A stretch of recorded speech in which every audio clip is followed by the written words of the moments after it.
Bienvenue dans Oser la reconversion, le podcast numéro 1 sur la reconversion. Je suis Claire Virose, ancienne avocate d'affaires, j'ai tout plaqué pour réaliser mon rêve. Et ça a été la meilleure décision de ma vie.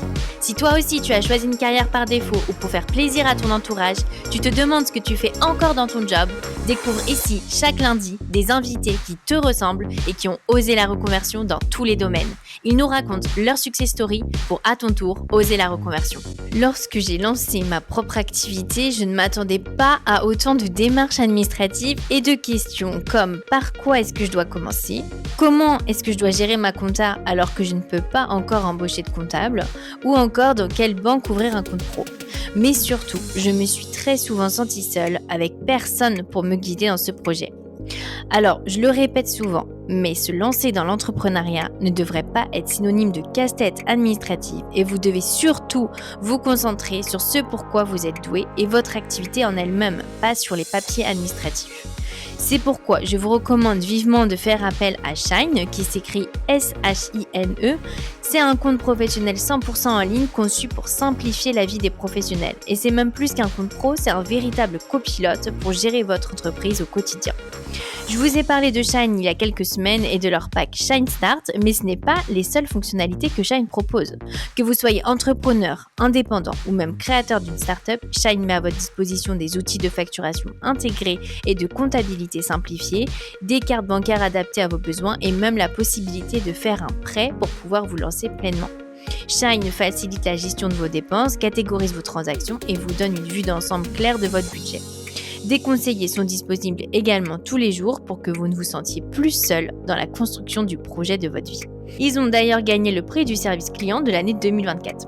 Nous savons aussi que beaucoup de personnes n'osent pas entreprendre leur projet à cause des freins financiers. C'est pourquoi je suis heureuse de vous annoncer que grâce au lien en description, vous pouvez bénéficier de 2 mois gratuits à l'abonnement Shine ainsi qu'une réduction de 10 € pour ceux qui n'ont pas encore créé leur entreprise. Alors n'hésitez plus et rendez-vous en barre d'infos sur le site Shine pour créer votre projet. Je vous mets le lien dans la description de l'épisode. Aujourd'hui, j'accueille dans Oser la reconversion Camille Morvan. Après avoir exercé comme chercheuse en neurosciences et professeure à Harvard, Camille a fondé GoShaba, une start-up RH. Camille a une enfance compliquée avec une instabilité financière et surtout le décès de son papa alors qu'elle était très jeune. Très mature pour son âge, elle se demande pourquoi les adultes font autant d'histoires et sont aussi cons. Camille se dirige alors en neurosciences et en psychologie afin de comprendre le fonctionnement des émotions et du cerveau. Elle deviendra chercheuse en neurosciences et prof à Harvard et écrira notamment une conférence « Pourquoi les gens sont aussi cons ». Après plusieurs années en tant que chercheuse et prof, Camille plaque tout pour lancer une start-up RH GoShaba. Elle souhaite avoir plus d'impact en donnant à tous leur chance d'être recrutés en basant le recrutement sur des tests objectifs. GoShaba, c'est une solution pour évaluer les soft skills grâce aux sciences, aux jeux vidéo, pour mieux recruter de manière scientifique et ludique et sans CV. Aujourd'hui, GoShaba existe depuis 10 ans et est utilisé par des grosses entreprises comme Accenture, BNP Paribas, Orange, McDonald's. Alors avec Camille, on a évoqué les différentes formes d'intelligence, la colère qui devrait être plus valorisée, sa vie aux États-Unis, à Harvard, comment elle a fondé GoShaba il y a 10 ans et pourquoi elle vient juste de le quitter. Elle nous parle de ses moteurs, de son envie de faire bouger les choses et de la suite. Mais je ne vous en dis pas plus et laisse place à ma conversation avec Camille. Bonjour Camille, bienvenue dans Oser la reconversion, je suis ravie de t'accueillir. Bonjour Claire, je suis vraiment ravie d'être là. Alors, est-ce que tu peux te présenter ? Oui, alors je suis Camille Morvan, je suis neuroscientifique de formation, j'ai fait 10 ans de recherche en neurosciences. Ensuite, j'ai fait 10 ans on en parlera, d'une boîte qui s'appelle GoShaba. J'étais fondatrice d'une start-up qui est devenue une PME du coup. Voilà, j'ai grandi à Montpellier, j'ai vécu pas mal à l'étranger, dont au Japon, aux États-Unis. Et puis là, maintenant, j'habite dans la forêt, dans les Landes. Ah ouais, donc tu as déjà eu 1001 vies, hein ? Ouais, c'est un peu ça, ouais. Alors, comment ça t'était venu les neurosciences ? Comment tu as eu envie ? Est-ce que c'était un peu par hasard ou c'était une volonté depuis petite ? Ouais, bon, tu sais, rétrospectivement, tu peux toujours trouver des raisons. Une fois que le parcours est passé, tout paraît très logique, mais en vrai, sur le moment, ça l'était pas. Ouais, c'est ton côté scientifique. Ouais. Mais ce dont je me suis rendu compte après, c'est que, en fait, il y a un truc, quand j'étais gamine, j'étais étonnée je trouvais les adultes un peu cons. Et je comprenais pas. Je trouvais qu'il y avait beaucoup de drama dans la vie des adultes pour des trucs qui n'avaient pas trop de sens. Tu vois, les gens qui s'embrouillent, qui se parlent pas, qui. Enfin bon, en tout cas, quand j'étais gamine, je trouvais que le monde des adultes avait l'air très compliqué. Et rétrospectivement, je crois que c'est pour ça que je suis allée vers la psychologie et les neurosciences pour essayer un peu de comprendre les gens à travers ce prisme-là. Et en fait, je dis ça parce que je suis un peu connue pour avoir fait une conférence qui s'appelle Pourquoi les gens sont cons. Donc, voilà, et c'est en faisant cette conférence que j'ai réalisé un peu ce lien. Donc, la psycho, ça m'est venu un peu comme ça. En tout cas, pas au début, mais je pense rétrospectivement que c'est ça qui m'a motivée, c'est d'essayer de comprendre pourquoi les gens sont aussi bizarres, quoi. Et alors, qu'est-ce que c'est les neurosciences? Alors, dans les neurosciences, il y a plusieurs trucs. Moi, en fait, j'ai fait. Bon, je vais raconter un peu mon parcours, parce que pour les gens qui s'intéressent à ça, ça peut être pertinent, je pense. Moi, au début, j'avais entamé des études de médecine, et j'avais entamé des études de médecine parce que j'avais un gars qui m'avait pris sous son aile, qui me formait à l'acupuncture et au shiatsu, qui voulait que je devienne thérapeute. Donc, j'avais entamé des études de médecine au début. Ça, c'était vraiment ma passion, voilà. Ensuite, j'ai loupé le concours d'entrée, j'ai fait de la bio, et après, j'ai eu donc cette possibilité de faire des sciences cognitives. Un DE, enfin à l'époque, ça s'appelait un DEA, aujourd'hui c'est un master de sciences cognitives. Les sciences cognitives, c'est tout ce qui permet d'étudier ce qu'on appelle la cognition humaine, c'est comment on réfléchit, comment on voit, comment on pense, tu vois, la mémoire, la programmation motrice. Donc, c'est tout ce qui permet à l'être humain d'avoir un comportement réfléchi et adapté à l'environnement. Ça, c'est les sciences cognitives. Au sein des sciences cognitives, on va dire il y a un peu d'overlap, il y a les neurosciences. Les neurosciences, c'est l'étude du cerveau, mais avec vraiment un axe biologique, c'est-à-dire les neurones y font comment, les zones du cerveau, comment elles interagissent entre elles, etc. Donc, dans les neurosciences, tu vas avoir des gens qui font, par exemple, la physiologie, qui enregistrent des neurones de manière individuelle, plutôt chez les animaux. Et tu vas avoir autant des gens qui vont mettre des gens dans des IRM pour enregistrer comment le cerveau fonctionne lorsqu'il est en activité. Donc, il y a plusieurs choses dans les neurosciences, mais en gros, c'est ça le sujet d'étude. Donc, en fait, oui, c'est un peu le côté plus scientifique de la psychologie, un petit peu comment ton cerveau fonctionne pour que tu agisses de cette façon-là, en fait, un peu. Ouais, on peut dire ça comme ça. Alors, la psychologie, en vrai, c'est aussi une méthode qui utilise des méthodes scientifiques, mais je comprends pourquoi tu dis ça, parce que dans la représentation générale qu'on a de la psychologie, on voit plutôt quelque chose un peu soft. Donc, on pourrait le dire comme ça. C'est un peu la partie, on va dire, biologique, si on veut trouver des métaphores de la psychologie. Et est-ce que tu penses que c'est parce que dans ton enfance, tu avais, je sais pas, une enfance un peu difficile? Parce que je sais pas, mais moi, quand je me rappelle enfant, j'avais pas cette sensation, tu vois, que le monde adulte était compliqué ou est-ce Oui, que oui, tu étais oui. mature très tôt? Comment tu l'expliques? Oui, oui, oui, bah oui, j'étais dans un contexte, il y avait des gros stress financiers déjà. Et puis moi, j'ai perdu mon père très très jeune. Donc, comme beaucoup de gens, alors je sais pas si tu as lu Harry Potter. T'as lu Harry Potter ou pas? Oui. Bon bah, c'est ma folk, tu vois, psychologie populaire. Dans Harry Potter, il y a ce truc où les enfants qui ont perdu un parent très jeune, quand ils arrivent à Poudlard, ils voient les chevaux qui tirent les calèches. Je sais pas si tu te souviens de ça. Et ça, c'est que les enfants qui ont vécu un décès, qui ont vécu un deuil très jeune. Et en fait, oui, clairement, le fait de vivre un deuil très jeune, enfin, il y a plein de choses qui font que chacun d'entre nous est singulier. Mais en tout cas, ça fait que très jeune, tu vois que tu dois faire face à des trucs auxquels les autres font pas forcément face et pour lesquels ils sont pas. Enfin voilà, il y a plein de questions que tu te poses quand tu as vécu un deuil très jeune que d'autres personnes se posent pas. Oui, et puis c'est sûr que du coup, tout te paraît un peu futile, quoi. D'où ce que tu dis un peu que les gens sont cons, quoi. Ouais, c'est exactement ça, tu as raison. Il y a un truc que tu te dis pas comme ça à cet âge-là, parce que moi j'étais vraiment très très jeune, tu vois. Donc tu te le dis pas comme ça parce que t'as pas du tout les outils et les mots quand t'es enfant pour parler de futilité, etc. Mais effectivement, plus tard, c'est ce que j'ai compris, tu vois, après en thérapie, etc.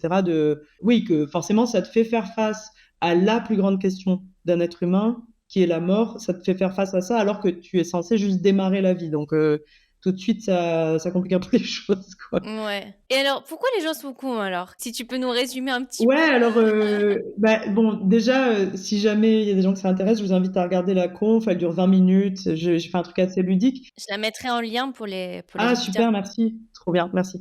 En fait, alors, évidemment, c'est une blague, je ne pense pas que les gens soient cons, ou en tout cas, si les gens sont cons, moi aussi, c'est-à-dire, je fais évidemment pas de distinction. on est toujours le con de quelqu'un, on a toujours des cons dans notre vie. En fait, ce dont on se rend compte, c'est qu'il y a un peu deux axes. Il y a ce qu'on appelle l'intelligence cognitive qui aujourd'hui est, je pense, survalorisée. Tu vois, je trouve qu'on fait tout un plat aujourd'hui de l'intelligence vraiment intellectuelle, scolaire, alors que comme si les gens qui étaient intelligents avaient plus de valeur que les autres. Donc ça, je pense que c'est un vrai problème de notre société. Tout ce qui est test de QI, HPI, très à la mode en ce moment. Ouais, c'est ça. Je trouve qu'il y a effectivement une espèce d'obsession sur cette partie-là. Et puis en plus, avec une dramatisation en disant, ah là là, si tu es très intelligent, forcément, tu vas pas être adapté. Je veux pas rentrer dans le débat là parce que c'est pas le sujet. Il y a plein de choses à discuter là-dessus. Et évidemment, c'est très compliqué. Mais ce que je voulais dire, c'est qu'il y a cette notion d'intelligence qui fait qu'on survalorise certaines personnes face à d'autres. Et je trouve que c'est vraiment pas juste parce qu'en fait, l'intelligence, c'est une notion qui est très compliquée à définir. Je fais un peu ma pub, mais j'ai écrit un article sur l'intelligence pour Influenza. Donc, c'est un truc très difficile à définir. Donc, de dire que les gens qui sont intelligents seraient plus ou moins que d'autres, ça n'a aucun sens parce qu'on ne sait même pas ce que ça veut dire. Et après, le deuxième axe quand on parle de conneries, en fait, très souvent, quand on dit de quelqu'un qu'il est con, souvent, c'est parce qu'on a un désaccord. En fait, en réalité, c'est parce qu'il y a une tension, c'est parce qu'il y a un endroit où l'un est le méchant de l'autre. Et après, ce qui nous regroupe tous, les êtres humains, c'est qu'on est beaucoup moins rationnel que ce qu'on a envie de croire. Donc, on a cette idée que les êtres humains seraient... tu vois, quand on dit les êtres humains, ça serait les plus intelligents des animaux, en fait, pour moi, ça, c'est absurde. Ça n'a aucun sens. C'est juste qu'on a un certain type d'intelligence, mais les êtres humains ont plein de problèmes avec le raisonnement et notamment les biais cognitifs. Tu vois, les biais cognitifs, c'est ce qui fait que quand on raisonne, nos raisonnements sont influencés par des choses qui nous dépassent. Oui, tout ce qui est instinct, trauma. Oui, et souvent, les décisions qu'on prend, qu'on peut avoir l'impression d'avoir pris pour des bonnes raisons, comme par exemple, tu vois, quand on décide de voter pour un tel, ou quand on décide de choisir un job ou un autre, on va le rationaliser a posteriori. Donc, ça veut dire que après avoir pris la décision, on va dire, ah bah oui, c'est hyper logique que j'ai pris cette décision-là parce que X, Y, Z. Alors qu'en fait, souvent sur le moment, quand on prend la décision, on est influencé par nos émotions et par notre histoire, par notre passé, par nos envies, et beaucoup moins par l'intellect que ce qu'on aurait pu croire. Après, en ce moment, justement, je trouve qu'on nous encourage à justement écouter son instinct, se faire confiance. Alors, qu'est-ce que tu penses de ça? Moi, je pense que tout est dans le fait de trouver un juste milieu. Et un des problèmes, justement, et je suis tout à fait d'accord avec toi, en ce moment, il y a un courant peut-être lié au développement personnel ou à une certaine forme de développement personnel qui va te dire, voilà, il faut se reconnecter avec ses émotions, c'est vachement important, etc. Moi, je pense qu'il y a deux problèmes avec ça. Le premier problème, c'est que on parle des émotions et du corps comme s'il y avait d'un côté l'intellect et de l'autre côté le corps et les émotions, alors qu'en fait, c'est pas séparé. Il n'y a pas d'un côté l'intellect, de l'autre le corps. Tout est toujours ensemble. Notre intellect dépend du corps et des émotions. Donc, il y a ce premier problème que je vois dans tous ces trucs de se reconnecter avec ses émotions. Tu n'as pas à te reconnecter, tu es toujours connecté à tes émotions. C'est plutôt qu'est-ce que tu décides d'en faire. Et le deuxième truc, c'est écouter ses émotions. Ça ne veut pas dire avoir un droit inaliénable de faire tout et n'importe quoi. Tu vois? Et un truc qu'on voit beaucoup aujourd'hui dans les discussions, quand les gens s'embrouillent entre eux, ça va être oui, ben moi, je ressens que tu m'as pas respecté. Ah, ok, tu ressens ça, ça ne veut pas dire que c'est vrai. Ce qui est vrai, c'est le ressenti. Mais l'intention qu'on prête à l'autre, on n'en sait rien, en fait.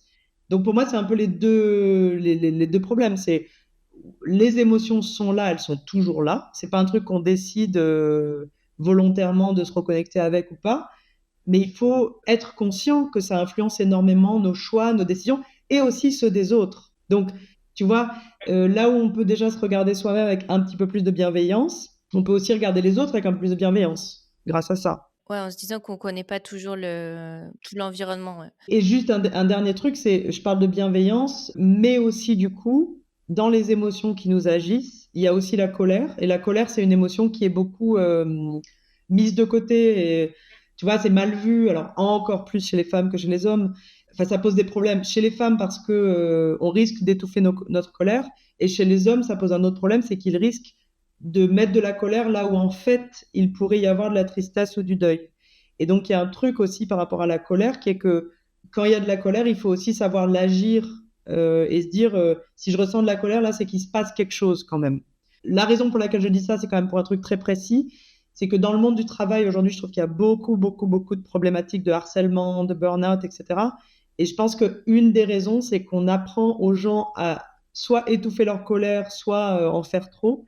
Mais quand tu étouffes ta colère, du coup, tu restes dans une situation toxique trop longtemps aussi. Tu vois, ça peut être un problème. Le problème, c'est que la colère, je pense, il peut y avoir des conséquences un peu excessives. En fait, il faut arriver à la canaliser pour quelque chose de moteur, en fait. Sans que ça soit, après avoir des décisions un peu irrationnelles, irréfléchies. C'est ça, en fait, je pense que ça fait peur la colère parce qu'on a peur de ce qu'on pourrait faire sous l'emprise de la colère. Mm.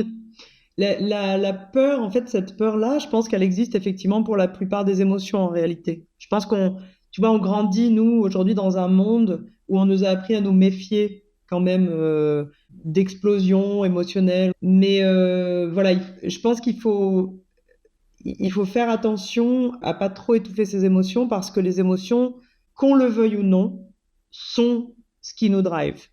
Et en fait, c'est vrai, je pense que tout est dans le qu'on le veuille ou non. C'est-à-dire que même si on essaye d'étouffer sa colère, sa tristesse, son machin, en fait, ça va continuer de nous agir, de nous faire agir d'une certaine façon. Et donc, pour moi, cette idée de juste milieu, c'est de trouver une place d'honnêteté face à soi-même. Et l'honnêteté, c'est aussi prendre ce risque, justement. Tu vois? Prendre ce risque. Et ça rejoint la question de la reconversion parce que on ne fait pas d'omelette sans casser des œufs. Une situation de reconversion, c'est une situation de changement. Donc, que tu veuilles changer de job, changer de partenaire amoureux, changer de ce que tu veux, changer de relation avec ta famille parce qu'il y a un truc qui ne te convient pas, dans toute situation de changement, c'est les émotions qui vont être motrices. Et si on en a trop peur, on ne va pas arriver à procéder à ce changement. Un changement, ça fait toujours peur. Et les conséquences de mettre en place, imaginons pour la colère, voilà. Tu es en colère contre un collègue parce que le mec, ça fait 6 mois qu'il te casse les pieds au travail, c'est impossible de travailler. Le jour où ça te déborde et tu pousses une gueulante au boulot, ben oui, tu peux après le regretter, dire oh là là, j'ai été débordé et tout, sauf que cette gueulante, elle est peut-être légitime et c'est peut-être grâce à ça que la situation va changer. Donc je pense qu'il faut aussi accepter cette part d'incertitude quand on laisse parler ses émotions de manière honnête. On ne sait pas quel effet ça va produire, mais souvent si on a une émotion, c'est qu'il faut que quelque chose se produise. Donc faut accepter cette part d'incertitude et d'inconnu, quoi. Après, tu penses pas qu'aussi, il faut peut-être faire changer les choses avant justement que ça déborde et que ça ait des conséquences, tu vois, telles qu'une engueulade au travail. Peut-être si on avait pris la décision avant, faire en sorte qu'on n'était pas obligé d'en arriver là. Oui, alors je suis absolument d'accord avec ça. Le truc, c'est que moi, je fais partie des gens, et par exemple, mon mari est comme ça aussi, et je connais pas mal de gens qui sont comme ça. Moi, je fais partie des gens qui vont travailler jusqu'au bout pour maintenir le système, pour que le système aille bien, tu vois? Et en fait, le premier risque que tu cites, c'est tu pètes un câble, c'est pas bien, tu débordes. Le deuxième risque, c'est celui que moi j'ai vécu dans toutes mes expériences, c'est de m'oublier tellement au bénéfice de trouver des solutions arrangeantes, etc. Et ça, c'est un risque aussi parce qu'en face de toi, tu n'as pas toujours des personnes arrangeantes.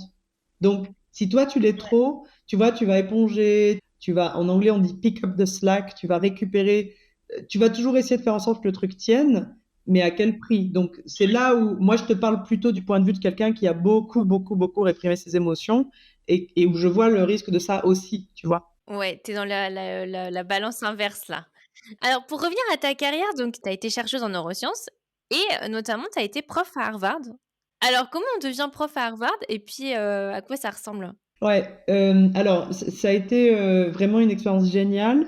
Et le premier truc que je voudrais mentionner, c'est que il y a vraiment un truc de milieu social. Moi, jamais j'aurais imaginé avoir cette expérience-là. Jamais, jamais, jamais. Vu le milieu social duquel je venais et en particulier le fait qu'il y avait, comme je l'ai dit, beaucoup de stress financier. Donc, moi, je fais pas partie des gens qui ont eu l'opportunité de faire une prépa ou même, moi, j'avais jamais entendu parler de grandes écoles en France, d'HEC, de machin, jamais.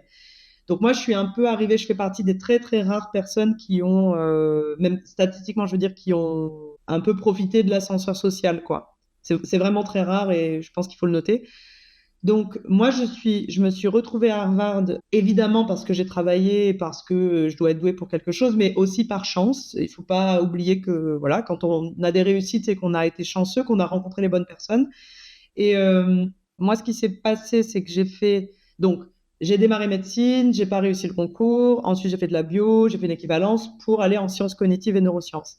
Et là, j'ai eu la chance d'être acceptée pour ma thèse dans un laboratoire du Collège de France. Le Collège de France, c'est une institution en France assez prestigieuse de recherche. Bon, et après, quand tu fais une thèse, il y a ton travail de recherche qui compte, mais il y a aussi à qui tu présentes ce travail et comment. J'ai eu dans mon jury de thèse un gars avec qui on s'entendait très bien, qui était prof à Harvard. Et de fil en aiguille, d'abord j'ai trouvé un job à New York University, qui est aussi plutôt une bonne fac. Et ensuite, ce gars qui était dans mon jury de thèse, à un moment, cherchait un postdoc. Donc, un postdoc, c'est le poste que tu fais après la thèse, un poste de chercheur. Il cherchait ça à Harvard. Il m'a recruté là-bas. Et là, ça a été génial. Parce que, en fait, j'ai eu la chance de... Ce gars qui était mon chef, en théorie, n'était pas là. En fait, lui, il habitait Paris. Donc, j'étais complètement lâchée librement dans Harvard. Et là, comme j'aime bien créer des projets, inventer des nouveaux trucs, je me suis retrouvée à Harvard à bosser avec des profs en sciences économiques, des profs en neurosciences, des profs en sciences politiques. On a créé un centre de recherche avec un ami sur la prise de décision qui était avec l'école de sciences politiques d'Harvard.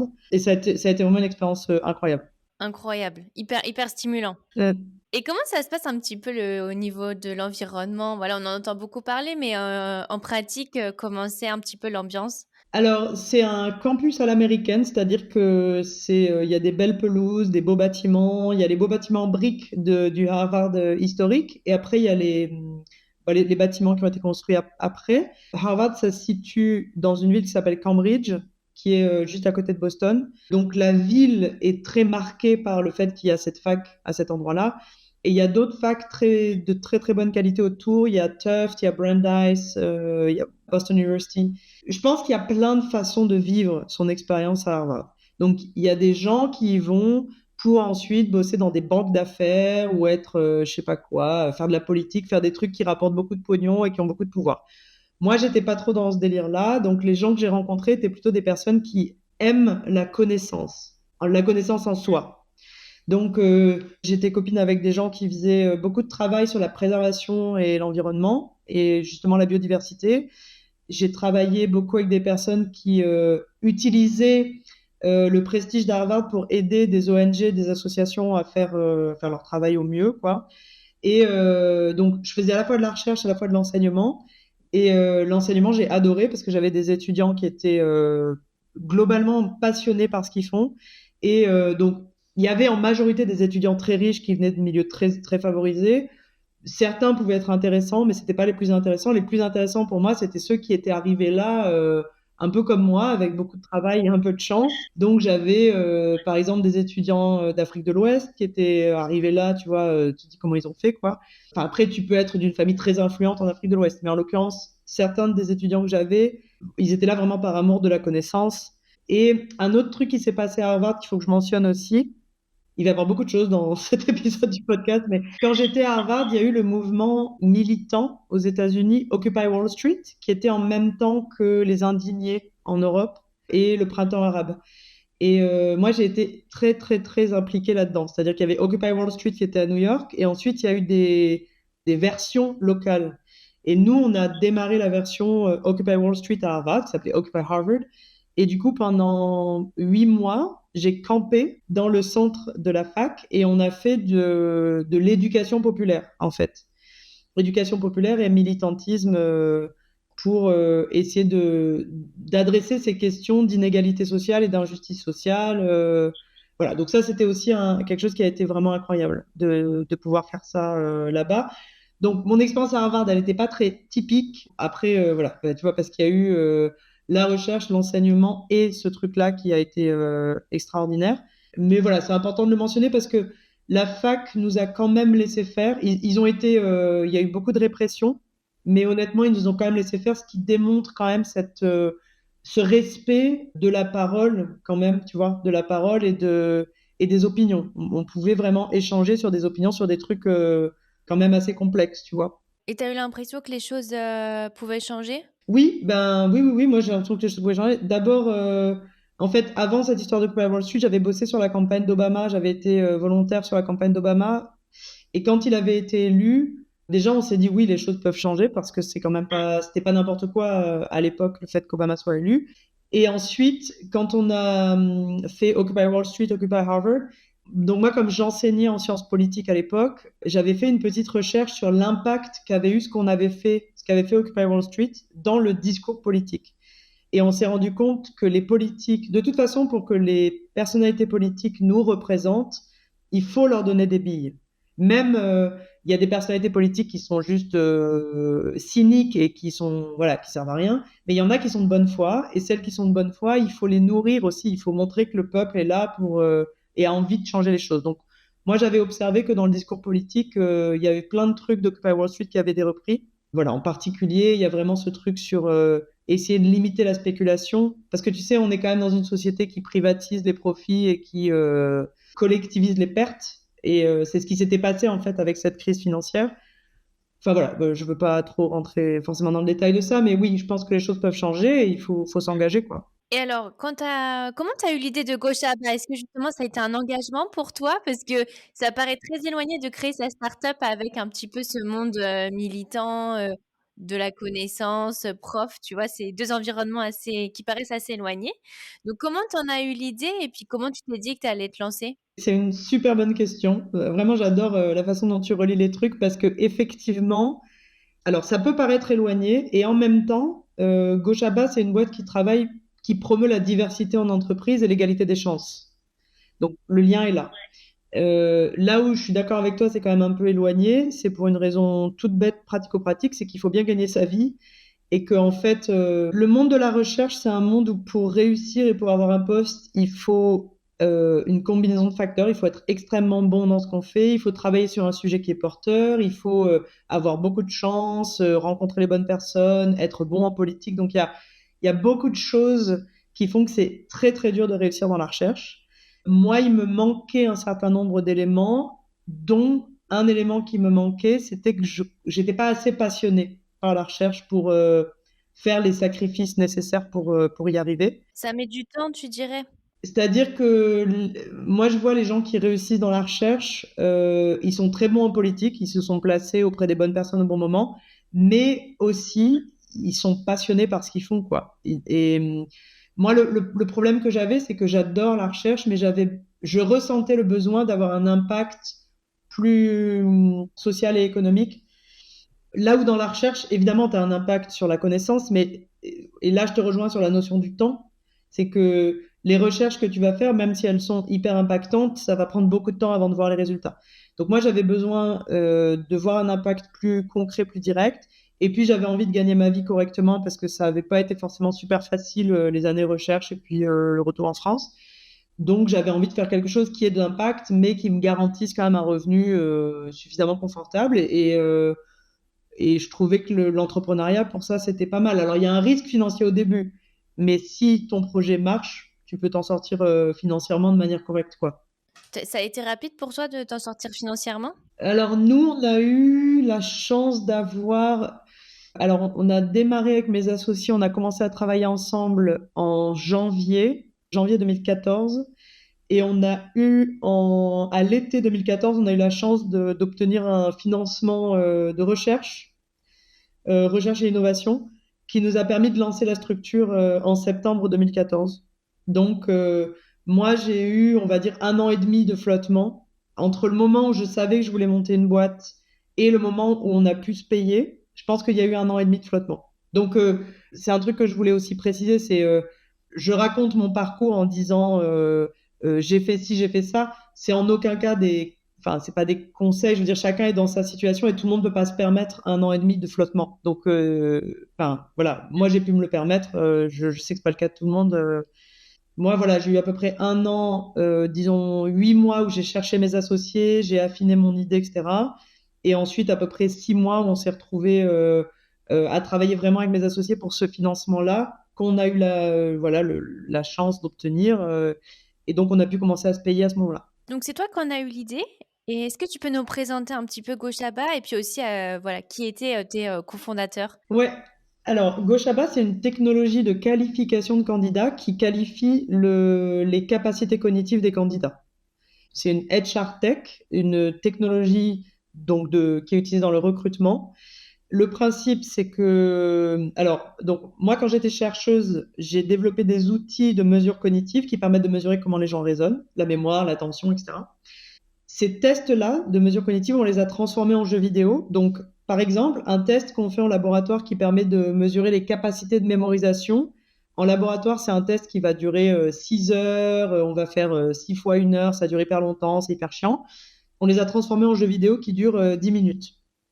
Donc, c'est moins précis qu'en laboratoire, mais ça a le niveau de précision nécessaire pour le recrutement.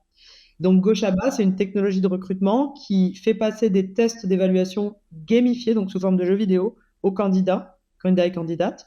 Et en fonction, donc, ils sont évalués et ils sont matchés avec des jobs. Aujourd'hui, vous avez des gros clients puisque vous travaillez avec BNP Paribas, Accenture, Orange, McDonald's qui utilisent, ces technologies. Est-ce que tu as l'impression que ça a changé les choses? Par exemple, ils ont recruté des candidats qu'ils auraient peut-être pas recrutés grâce à, tu vois, à ces nouvelles mesures? Oui, complètement. Alors, d'une part, les clients qui ont décidé de bosser avec nous au tout début, comme par exemple Accenture, c'était parce qu'il y avait un ou une porteuse de projet qui voulait vraiment qu'il y ait plus de diversité dans les recrutements. Donc déjà, notre technologie permet de faire ça, mais il faut évidemment qu'on travaille avec des clients qui ont envie aussi d'impulser ce changement-là. Donc on a eu des cas de candidates ou de candidats qui ont été recrutés avec des profils originaux. Par exemple, une personne qui était musicienne qui jouait du hautbois et elle a été recrutée pour faire le growth hacking pour une startup. Donc toute la partie commerciale, digitale d'une startup face à deux candidats qui, eux, avaient des parcours plutôt école de commerce, digital, etc. Mais on a vraiment révélé, tu vois, ça permet de révéler des pépites, en fait, cette technologie-là. En tout cas, les indicateurs de la part des entreprises sont...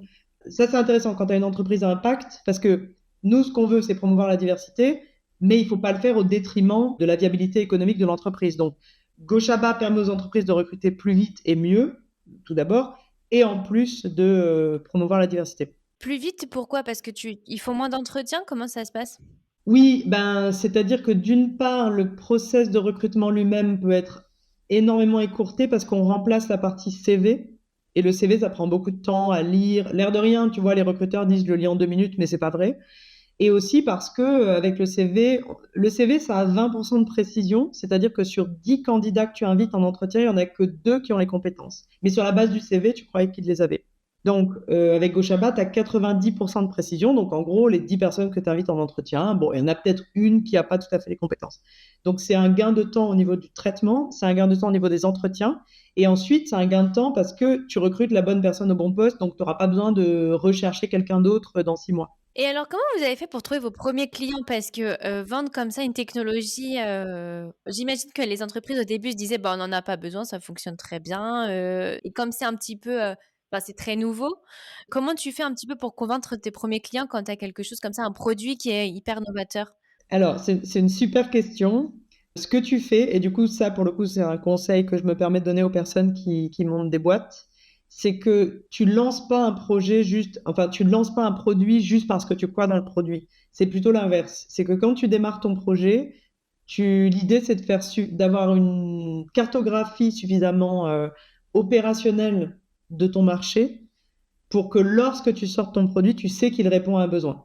Tu vois, c'est un peu dans l'autre sens. C'est d'abord, tu regardes quel est le besoin. Et donc, moi, dans l'année que j'avais passée avant Gochaba, où j'avais passé du temps à essayer de comprendre sur quel marché je voulais travailler, comment, quel type de techno, etc., il se trouve que je connaissais beaucoup de personnes qui travaillaient en RH, soit parce qu'ils étaient en RH dans des grands groupes ou dans des groupes, soit parce qu'ils étaient consultants et qui travaillaient donc pour des groupes en tant que consultants.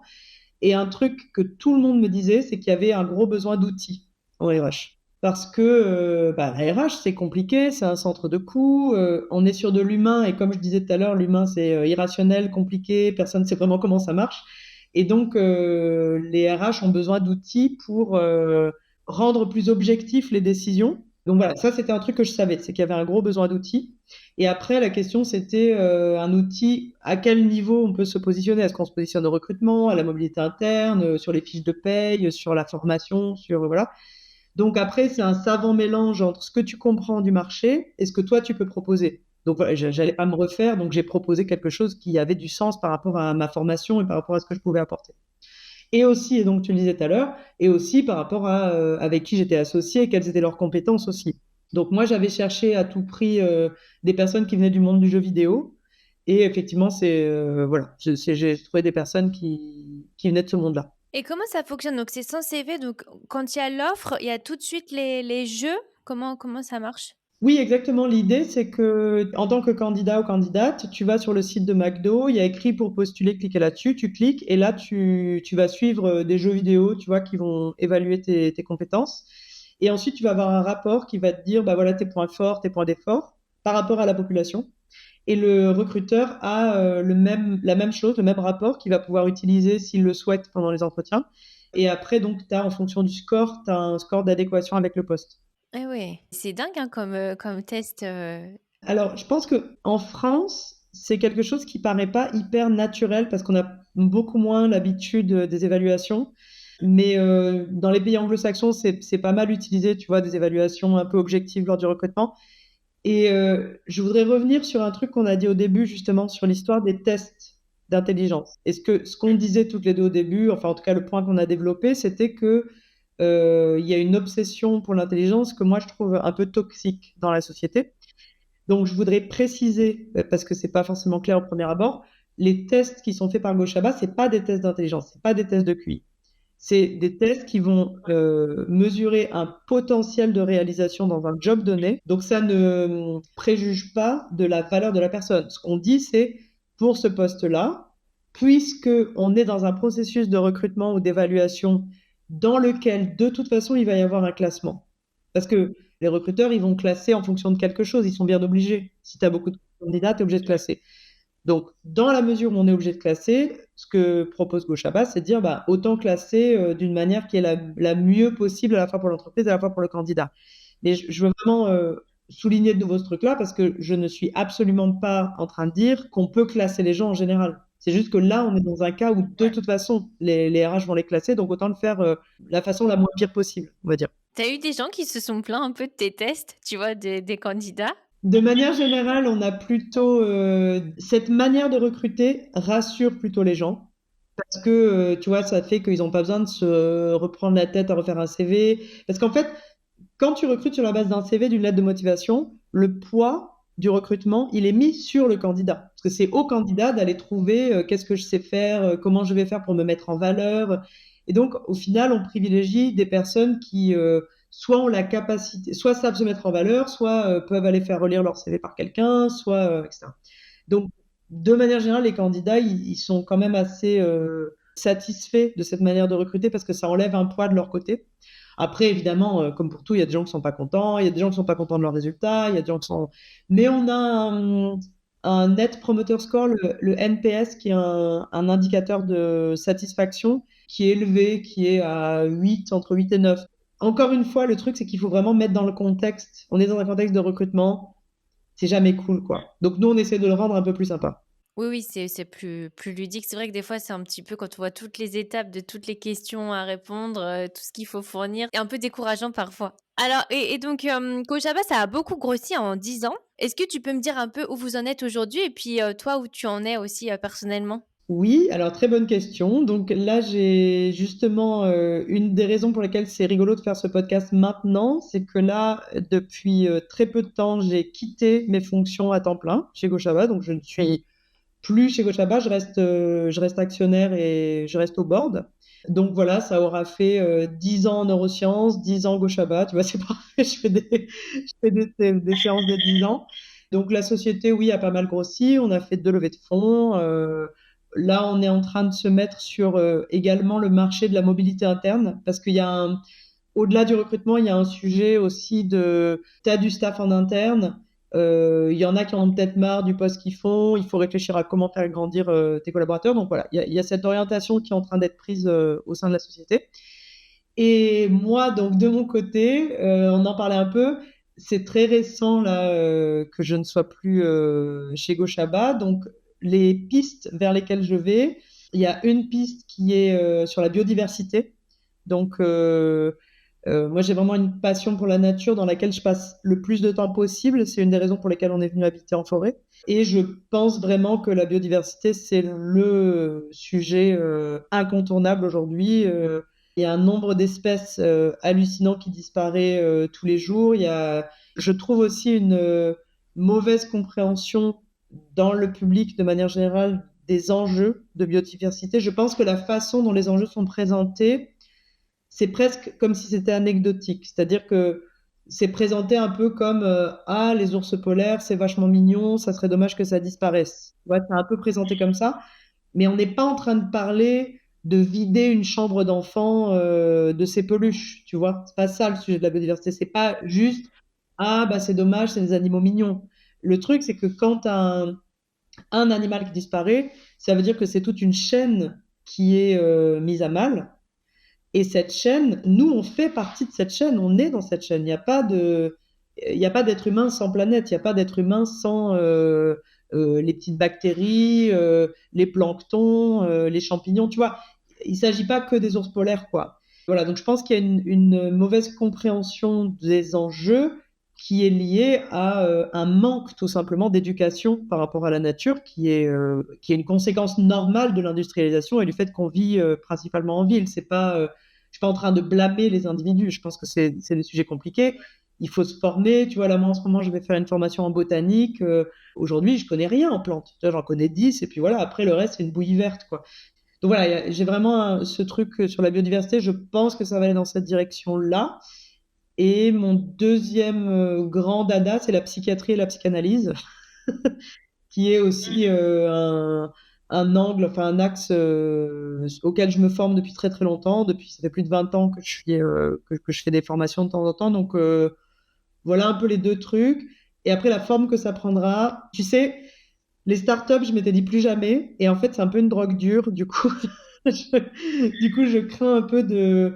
Enfin là, je suis approchée par des partenaires potentiels pour remonter une boîte. Et voilà, finalement, ça va peut-être prendre cette forme-là. On verra. Je sais pas encore. Et comment tu as eu le déclic pour arrêter tes fonctions chez Gochaba?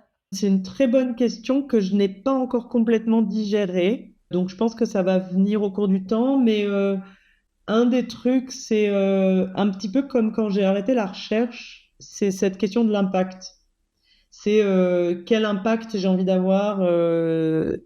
Je trouve que pour une startup à impact, Gochaba a beaucoup d'impact.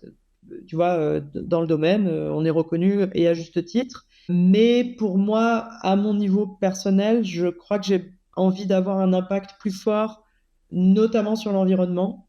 Donc, je voyais plus très bien comment combiner les deux, quoi. Est-ce que tu penses que tu as aussi envie de plus de contact humain? Du contact humain, j'en avais largement assez.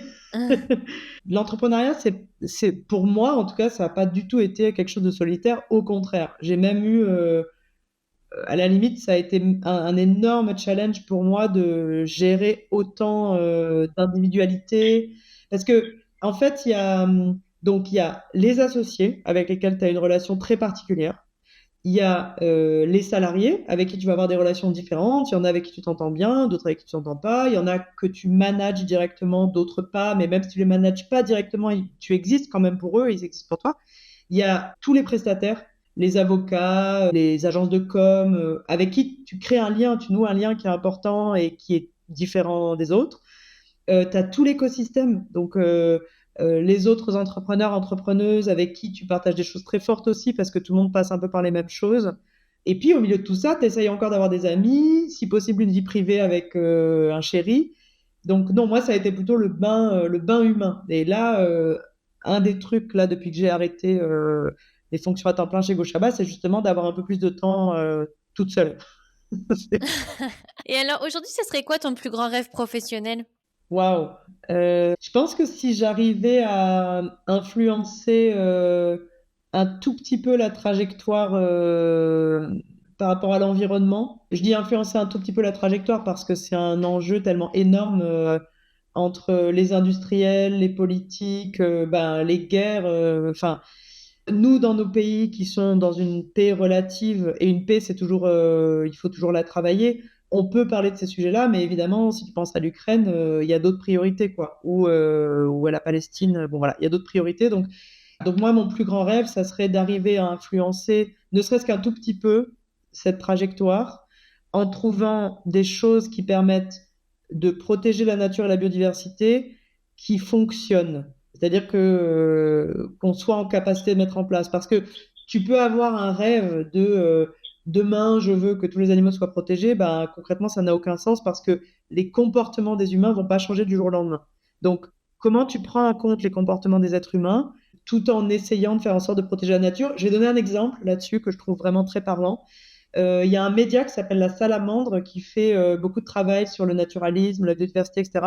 Ils ont des super documentaires vraiment j'encourage tout le monde à aller voir.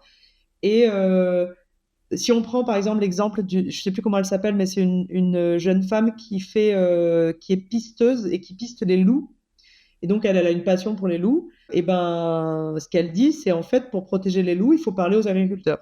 Il faut forcément aller voir ce qui se passe avec les humains qui sont concernés parce qu'ils ont le risque d'avoir des animaux qui sont bouffés. Donc, même si toi, ta passion, c'est les loups et que c'est la chose qui compte le plus au monde pour toi, tu es obligé de prendre en compte le fait que peut-être cet animal-là, pour d'autres êtres humains, c'est un problème. Donc, comment on fait pour trouver des solutions qui fonctionnent? Donc, voilà, moi, mon plus grand rêve, ce serait d'avoir un impact positif là-dessus et de trouver quelque chose qui permette de promouvoir la biodiversité, qui recueille de l'adhésion. Voilà, le plus d'adhésion possible auprès de personnes très différentes de moi et avec qui on n'a pas les mêmes enjeux nécessairement, mais qu'on arrive à travailler ensemble. Et t'as pensé à t'investir dans la politique? Ouais, j'ai l'impression que c'est un peu un panier de crabes, donc ça me fait peur, pour tout te dire. Je sais pas si j'aurai les reins assez solides pour aller là-dedans. Parce que quand on pense à l'impact, changer les choses, c'est sûr que la politique, ça entre en jeu. Ouais, on verra. Peut-être plus tard. Peut-être. Je suis pas prête là. Je suis pas prête. Pour dans 10 ans alors. Alors, dernière question, c'est toujours la question que je pose à la fin. Quel est le meilleur conseil qu'on t'ait donné? Waouh, c'est chouette comme question. Je pense qu'il y a un truc autour de l'honnêteté, pas en termes financiers, hein, mais l'honnêteté envers soi-même. On fait tous face à des challenges, notamment humains. Je veux dire, tout le monde a des difficultés avec des collègues, avec des machins, et c'est facile de se plaindre, et des fois c'est justifié, et il faut assumer ça. Et puis des fois, il faut arriver à comprendre quelle est sa part. Mais voilà, faut pas, comme je te le disais tout à l'heure, moi je prenais vraiment beaucoup trop sur moi.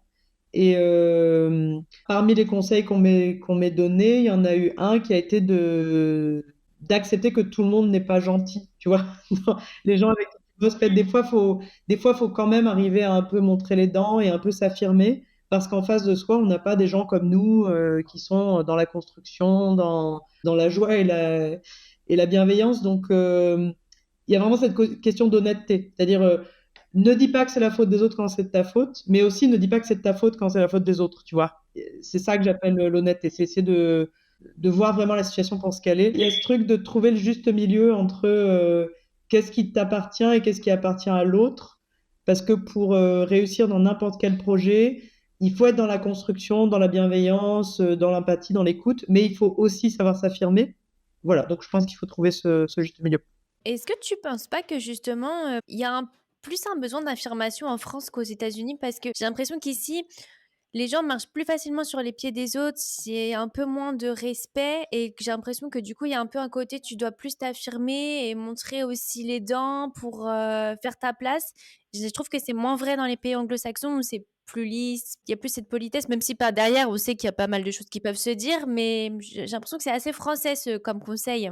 Alors, moi, j'ai eu un peu la même expérience que ce que tu cites là, parce que quand je suis revenue des États-Unis, j'ai trouvé le monde du travail en France hyper difficile à naviguer. Et en particulier, un truc que j'ai trouvé, c'est qu'aux États-Unis, je trouvais que tout le monde était très cordial, très pro. Et donc, même s'il y a quelque chose au niveau humain qui colle pas, les gens vont rester pro. Ils vont rester dans le cadre, et c'est très politiquement correct. Donc, moi, avec ma personnalité, ça marche très très bien et j'ai eu beaucoup de mal à m'adapter au système français par rapport à ça.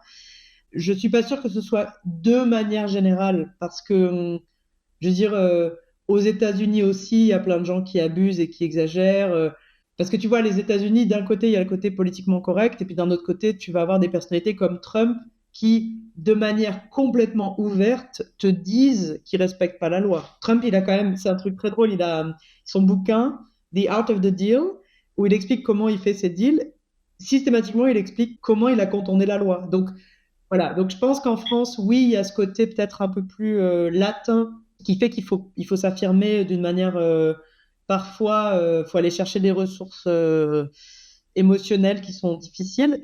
Mais je ne sais pas si c'est mieux ou moins bien, parce que je pense que par ailleurs, il y a une façon d'être en France par ailleurs qui parfois est beaucoup plus honnête. Les gens vont plus facilement en France te dire vraiment ce qu'ils pensent aussi qu'aux États-Unis. Donc bon, voilà, ça dépend un peu de ce qui te correspond le plus, quoi. Ouais, ça balance. Et par rapport à l'honnêteté, alors, comment on a l'honnêteté de se dire qu'il faut se reconvertir?